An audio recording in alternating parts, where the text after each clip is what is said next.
In the last class, we basically looked at how to group by, basically do some kind of counting that basically counts all cases. Now, in this class, we would like to take a different approach to see what if we wanted to count, like unique cases.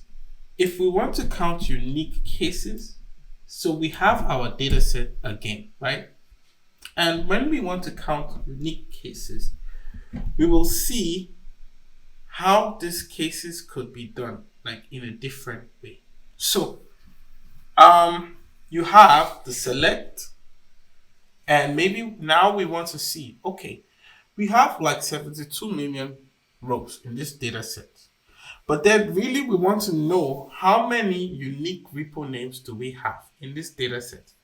So what we can do here is we could do a count, and then we could do distinct. So we put like a distinct, in the first part of this class, around when we discussed the select, we had this distinct basically, which tells us which brings the unique fields, right?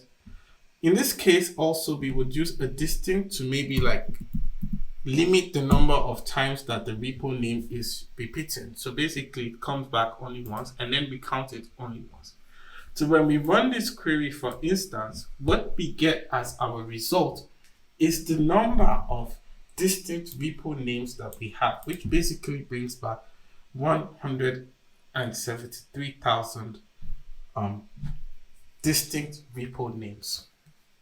So if we want to basically like also we want to also count, maybe for instance, we would like to count the number of references that is available for each repo name. So here, what are we trying to do? For each repo name, we want to know the number of distinct references. So now what we are doing is we're trying to count for each repo. What is the number of references? So here, this is where the definition is very important. So for each repo, that means we want to group by the repo name.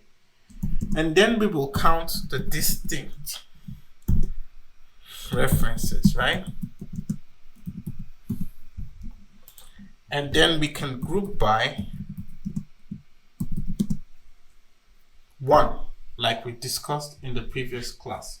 Now 1 basically represents the repo name. Because we are grouping by the repo name, we could also decide to just write the repo name here instead of using 1, right?